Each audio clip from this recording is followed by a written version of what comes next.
Hey, I'm Coach Rich, and welcome to the Parenting Breakthrough, where we tackle your biggest parenting blocks and help create harmony in your home. Today, we're going to dive into something a lot of parents struggle with. What do I do when my kid won't eat anything except chicken nuggets and crackers? Or fill in the blanks there. Pasta with butter, mac and cheese, grilled cheese, whatever it is. It happens a lot. I hear about it all the time. So, if mealtime is just a battle in your home, you're not alone in that for sure. Let's talk about how to handle extreme picky eaters while staying sane and keeping your kid eating nutritiously enough to grow strong and smart. So picky eating can feel like a never-ending battle, right? Whether your kid refuses to try new foods, or only eats like a certain color of food, like beige, or freaks out at the sight of a vegetable. Picky eating can leave you feeling really frustrated and honestly worried about their health.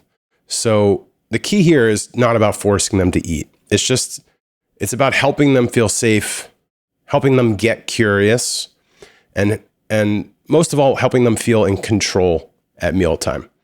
So here's the framework. One is to take the pressure off. So the more you push, the more your kid is going to resist. So let's make the mealtime about connecting with you and connecting with food, and not about fighting about either of those things. The second part of this framework is to offer, but don't force. So you want to introduce some new foods alongside some familiar and loved ones. And just encourage them to explore the food, even if it's just touching it, smelling it, or, just looking at it and just accepting that it's there. The third thing is to keep portions really small. So a tiny serving of a new food is way less intimidating than a full plate, right? So like instead of eat this whole sandwich, it's, here's a corner of a sandwich. Here's a tiny bite of a sandwich. Exposure is the goal here, not a clean plate. And like growing up for me, like clean plates were like a thing. Not so much anymore. It turns out that wasn't such a great idea. Fourth part of this framework is to be a role model, right? You have to eat the foods you want them to try and let them see you enjoying them. And on top of that, if you're the kind of person that doesn't try new foods, like what do you expect them to do actually? So you have to model for them, I'm going to try this new thing. I'm not sure if I'm going to like it, but I'm going to give it a try and see what happens. And the fifth part of this framework is to make it fun. Turn meals into a positive experience. Make the presentations playful if you can. Arrange vegetables into a smiley face. Use cookie cutters, stuff like that. So here's some actionable steps for you. Create a no-stress food routine. So, serve meals at consistent times. Let your kid know when snacks are going to be available. Don't let it be random.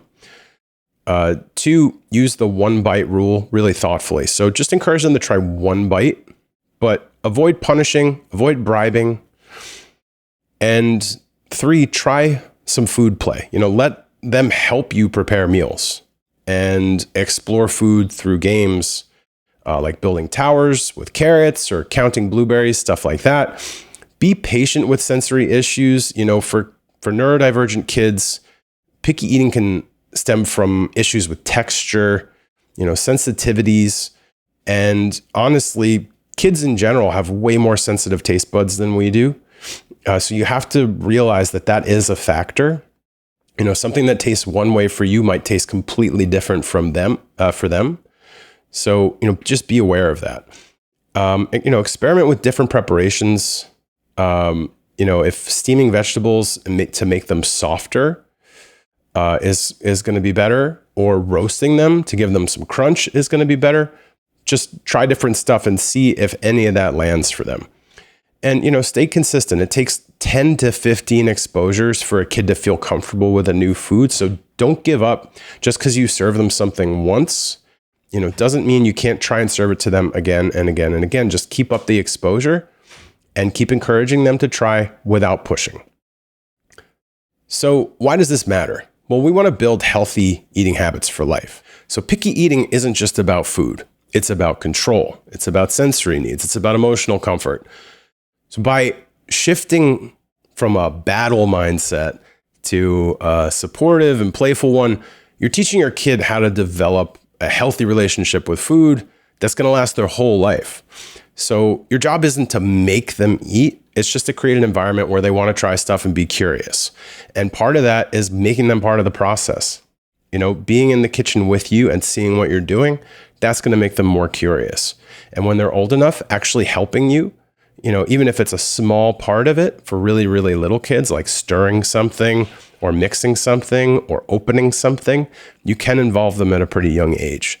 So a final thought here, mealtime struggles don't have to define the relationship with your kid. So a final thought here, mealtime struggles don't have to define your relationship with your kid. Have some patience, be really creative, stay curious yourself, and be consistent, and you can turn this around.